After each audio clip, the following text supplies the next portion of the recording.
সত্যিই খবরটা অত্যন্ত উদ্বেগের। গত কয়েক মাসে দেশের গর্বের প্রতিষ্ঠান ইসরো থেকে 120 জন প্রথম সারির বিজ্ঞানী ইস্তফা দিয়েছেন।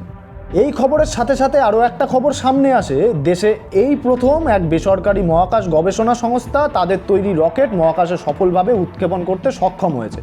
এই দুটো ঘটনা সামনে আসার পর দেশের বিভিন্ন মহলে নানাবিধ জল্পনা শুরু হয়েছে।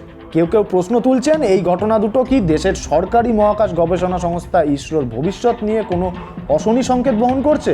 তো একবার দেখে নেওয়া যাক এই নিয়ে ইতিমধ্যেই কী ধরনের জল্পনা সামনে এসেছে। প্রথম প্রশ্ন হচ্ছে, বাঘা বাঘা বিজ্ঞানীরা কেন ইসরো ছেড়ে চলে গেলেন? যদিও ইসরোর chairman V Narayanan Times of ইন্ডিয়াকে বলেছেন, এত বিজ্ঞানীর একসঙ্গে চলে যাওয়া নাকি একটা স্বাভাবিক প্রক্রিয়া। আর এরপরই কেউ কেউ প্রশ্ন তুলছেন, যদি এটা স্বাভাবিক প্রক্রিয়াই হয়ে থাকে তাহলে সরকার কেন পত্রপাঠ চাকরি ছাড়ার নিয়মে কড়াকড়ি করে ইসরোর বিজ্ঞানীদের আটকানোর চেষ্টা করছে? ঝাঁকে ঝাঁকে বিজ্ঞানীদের চাকরি ছাড়া নিয়ে একদল বিশ্লেষক মনে করছেন, আজকের এই পরিস্থিতি তৈরি হওয়ার পেছনে 2020 সালে ভারতের মহাকাশ ক্ষেত্রে বেসরকারি সংস্থার জন্য দরজা খুলে দেওয়ার সরকারি সিদ্ধান্ত খুব গুরুত্বপূর্ণ ভূমিকা পালন করছে।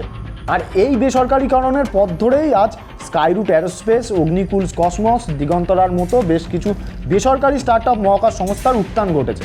একসময় দেশের মহাকাশ বিজ্ঞানীদের একমাত্র গন্তব্য ছিল ইসরো, এখন সেই সব বদলেছে। বেসরকারি সংস্থাগুলোর প্রতিযোগিতামূলক বেতন, দ্রুত কেরিয়ার উন্নতি এবং অত্যাধুনিক প্রযুক্তি তৈরির সুযোগ বিজ্ঞানীদের প্রতিনিয়তই হাতছানি দিচ্ছে। তাছাড়া ইসরোর বর্তমান ও প্রাক্তন আধিকারিকদের একাংশের দাবি, গবেষণা ক্ষেত্রে প্রযুক্তিগত ও প্রশাসনিক সিদ্ধান্ত ক্রমশ চেয়ারম্যানের দপ্তরেই কেন্দ্রীভূত হয়ে পড়ছে। আর এখানেই প্রশ্ন উঠছে, এইসব ঘটনাবলীর যোগফলই কি বিজ্ঞানীদের এই গণ ইস্তফা?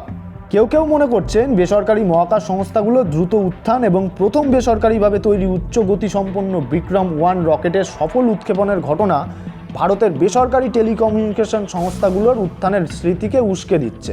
আর তারা প্রশ্ন তুলছেন, সরকারি মহাকাশ গবেষণা কেন্দ্র ইসরোর ভবিষ্যৎও কি তাহলে সরকারি সংস্থা বিএসএনএল-এর মতোই হতে চলেছে? এই আশঙ্কা উস্কে দিচ্ছে দুটো মারাত্মক সরকারি সিদ্ধান্ত।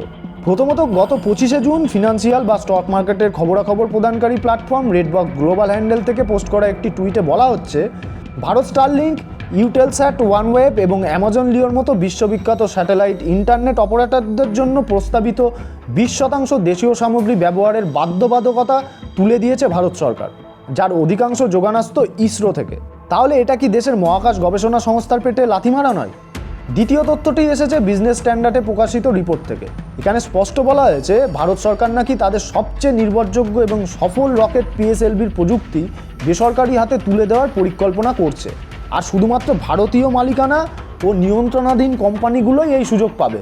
অর্থাৎ ইসরোর বিজ্ঞানীরা বছরের পর বছর ঘাম রক্ত এক করে জনগণের করের টাকায় যে পিএসএলভি বা মহাকাশ প্রযুক্তি গড়ে তুললেন, তা এবার তুলে দেওয়া হবে দেশের কর্পোরেটদের হাতে। আর এরপর কি মহাকাশ সংক্রান্ত প্রজেক্টগুলিকেও এক এক করে বেসরকারি মহাকাশ সংস্থার হাতেই তুলে দেবে সরকার? তাহলে ইসরোর ভবিষ্যতে কি বিএসএনএল-এর মতোই হতে চলেছে? তো এই নিয়ে আপনি কি মনে করছেন?